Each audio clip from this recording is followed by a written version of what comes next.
There are moments when the world seems to hold its breath.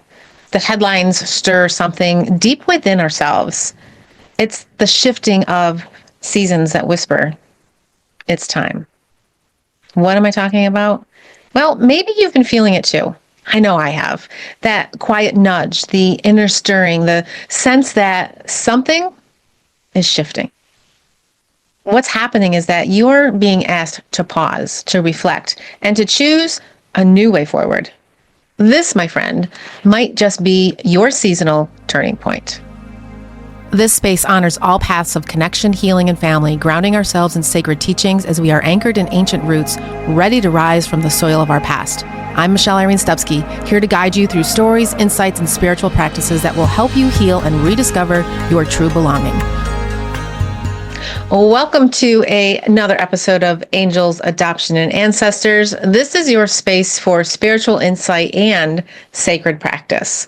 I'm Michelle Irene Stupsky, your host, and I am a certified spiritual life coach, as well as an author and an oracle card creator. And I have something special for you today that I haven't ever done on my podcast, so hang in there with me as we begin exploring how to recognize your seasonal turning point and how to attune to what this sacred season is inviting you to become. There are many turning points in our lives, the moments that shake us, that scare us, that break us, that move us. And oftentimes, many of these shifts are actually more of a collective turning point. The world itself is shifting tremendously, and you've probably felt it in conversations, in the collective energy, and even in the news. So recently, stories like those surrounding the unfortunate incident of Charlie Kirk have stirred strong reactions and debates, but nonetheless created a collective shift, bringing many into a new awareness. And whether or not we agree with what's being said, these cultural moments, they reveal something more than we realize, something deeper.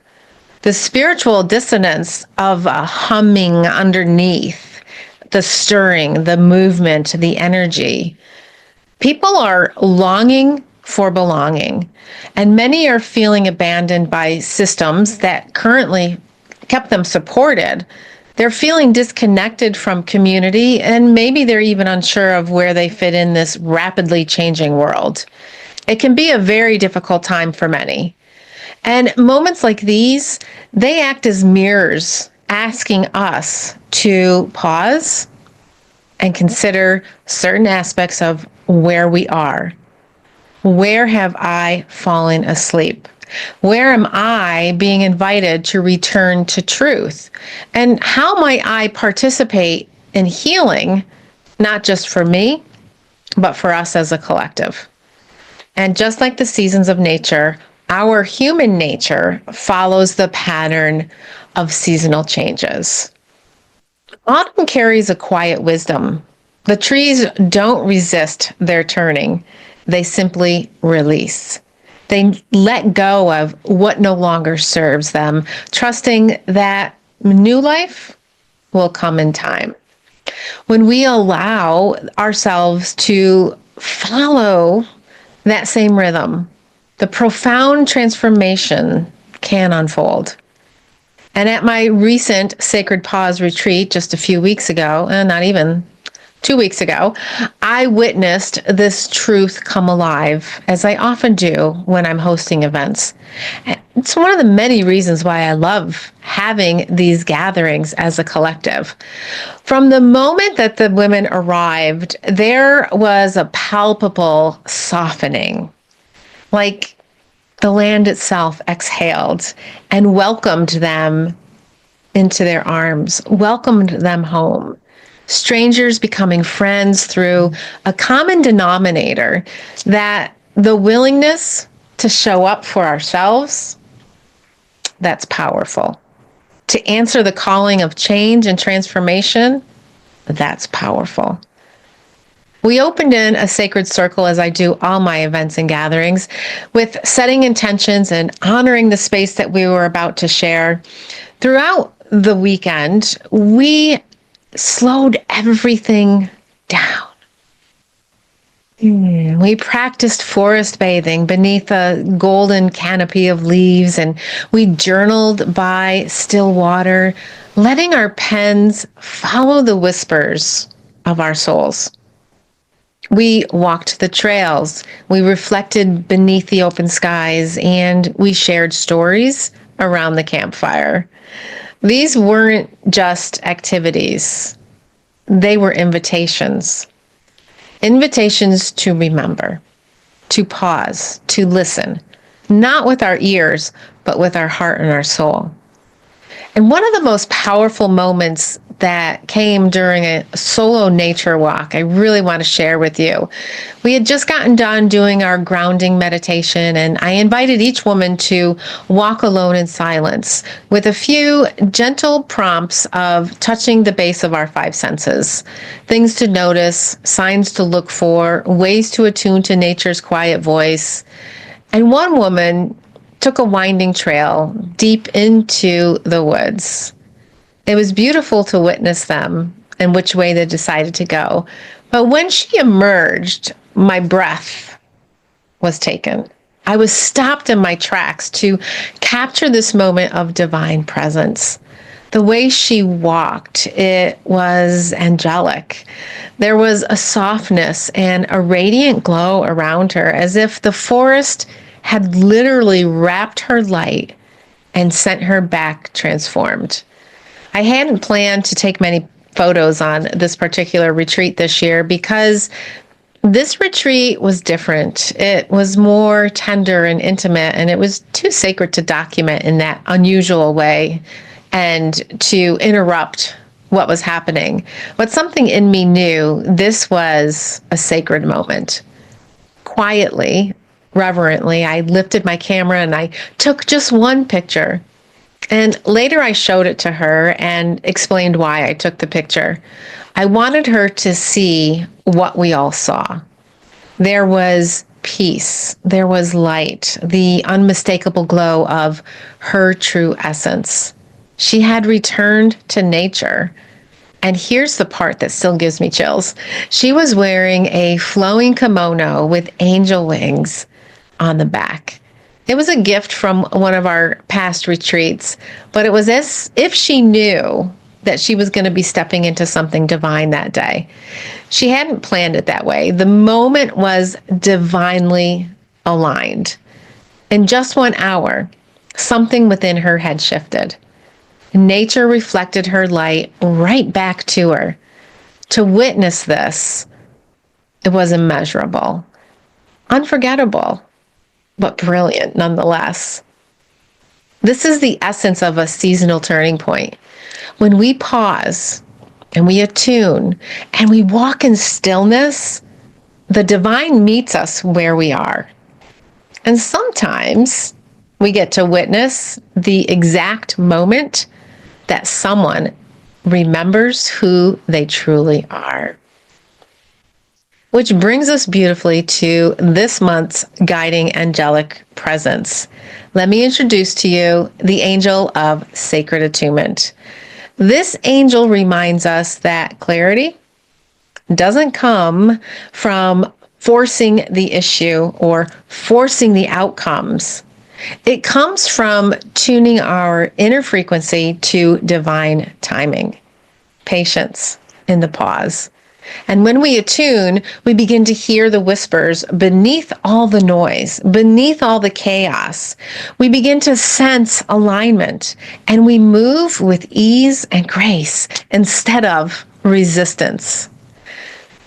This beautiful angel, she invites us this season to slow down, to breathe, and to realign with what's true. So here's a reminder that turning points don't just happen in the present moment. They ripple. They ripple outward, upward, downward through time. So for those of you who have experienced any form of separation in your past, such as adoption or divorce and even death, These seasonal shifts can stir tender places. They can awaken memories of belonging in a new light. They can awaken the memory of a loss in a new light, of standing between two worlds or two families, unsure of where we fit in. And a beautiful reminder that our ancestors have walked these thresholds before. You are being guided through migrations and separations and new beginnings and spiritual awakenings from not only your present, but the presence of your ancestors. This wisdom flows through us. Their resilience is a part of us. And when we attune, we don't just hear our own soul, we hear theirs.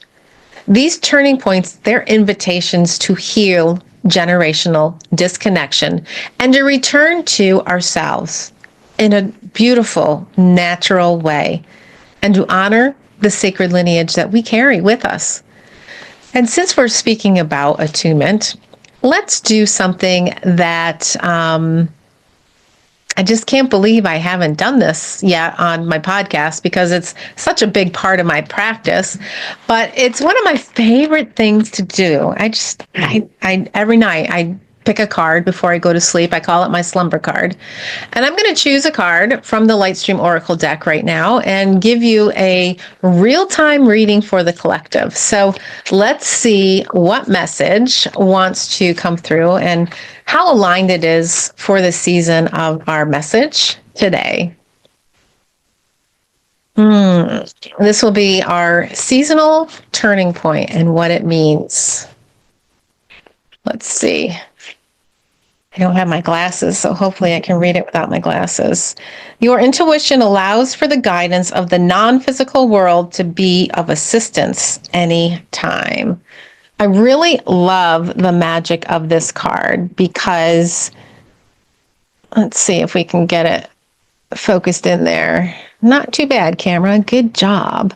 So there's water and there's trees and there's roots and there's a full moon and there's fire and there's maybe even ice and there's lightning and there's so much happening in this. I mean, talk about the seasons being shown up for us. Wow, powerful, powerful card. This is card number 28. 2 plus 8 is 10, which is 1 and 0. And this is the power of oneness, which is infinite. The 0 just goes around and around and around. There's no beginning, there's no end, which is eternal. And we are eternal beings right here, right now. And we are carrying with us not only our soul memories of our past lives and all of our experiences and our feelings and good, bad, and indifferent, we're carrying a lot from our lineage as well. And sometimes we don't even recognize it. I would have to say most of the time, we don't even recognize it because I was not attuned to this until I really started diving into my current book that I'm writing on ancestral healing and true belonging. But the words itself say that your intuition allows for the guidance of the non-physical world to be of assistance anytime. That's about tuning inward. That's about listening, not just with our ears, but from a place within our soul. This is where our memories are stored within our soul. And it's about bringing that subconscious wisdom into the awareness of our consciousness, our higher self, however you want to refer to it. But we're bringing stuff up so that we can become more aware in new, beautiful, magical ways. So what a beautiful card to also remember that we are the fire. As angelic light, they are fire, and we create the fire. We walk with the fire. We avoid the fire. We step into the fire. But when we realize that we are that light, that we are the fire, that we create through our intentions, then we become so powerful and we can manifest and bring more things into our lives. So I'm going to stop with the message right there because I could ramble on all day long because I just absolutely love going inward through the gift of Oracle. And you are the best Oracle. You truly are, because you hold all the wisdom that you need. And it's something that I'm finding out as I continue to write my books and create my oracle card decks. And then all of a sudden a book is going to appear right after I've created these writings, and it's literally saying all the things that I just created, which we don't create anything new because we are channeling divine source. We are channeling right from our great light creator himself. And he is bringing that wisdom into light for other people to shine bright and to learn and to grow and transform and all those beautiful things. So when we are working with that light source, see, I told you I could just go on and on and on. But when we are working with that light source and we realize that we are a part of that light too, that we are one, that we are connected, we become unstoppable. And one of the things I really love to do with my clients, especially after a reading, is the opportunity to go inward with the message and the card and become a witness to the strength of your soul, to reveal something that you may not have seen otherwise, something that you've always known and can confirm that you already know. It bridges the gap between your higher self and your soul self to deepen this reflection. So here's a journal prompt for you to use. What is this season asking me to release so I can return home to myself? I'll repeat that for you if you're writing it down. And you know what? If you need more time to write it, then feel free to pause right here in a moment. I'll remind you again, but to pause so that you have that time to write it down without rushing. What is this season asking me to release so I can return home to myself? How can you best answer this whisper? If you close your eyes for a moment, and if you're driving, of course, please don't do that. And if you're operating machinery and you need to keep your eyes focused on that piece of machinery, then please don't close your eyes. You can still listen, you can still benefit, but close your eyes and take a deep breath in and pause for a moment and put everything that's going on aside as you exhale. And I'll repeat the question one more time. So here you can pause if you need to after I read you the question. But when I'm done, pause for a moment and watch what comes through. If you feel so called to share whatever the message was in the comments, then please do so. I would love to hear from you. It could be a color, a symbol, a word, or a sentence. So breathe in, breathe out, and know that breath work bridges the gap of divine connection. What is this season asking me to release so I can return home to myself? Let your soul do the work. Answer honestly without judgment. And sometimes the quietest responses, they hold the greatest truth. And if you'd like to journey deeper, I created a brand new autumn release meditation just for you. And it is inside the Divine Angelic Guidance community, which is slowly growing and being put together for your benefit and ease of building a beautiful spiritual practice of your own understanding. This guided experience will help you gently let go of what no longer serves and realign with your soul's rhythm and fully embrace your seasonal turning point with ease and much grace. Oh yeah, did I mention that it's 100% free? It sure is. So the link will be available down below. And as we come to the close of this cast, remember that seasonal turning points, they're sacred invitations. They remind us that change isn't something to fear. It's always going to be happening. And it's an opening, a threshold, an opportunity to return to the essence of who you truly are. And if you've enjoyed this episode, be sure to do all the things, you know what I'm talking about, like, share, follow, or leave a comment where comments are available, because that is how the algorithm helps more hearts find their way to this message. It's a beautiful way for you to share your light, just as I am sharing my light with you right now. So don't forget to always hold on to your angel's wings, for they will help you fly.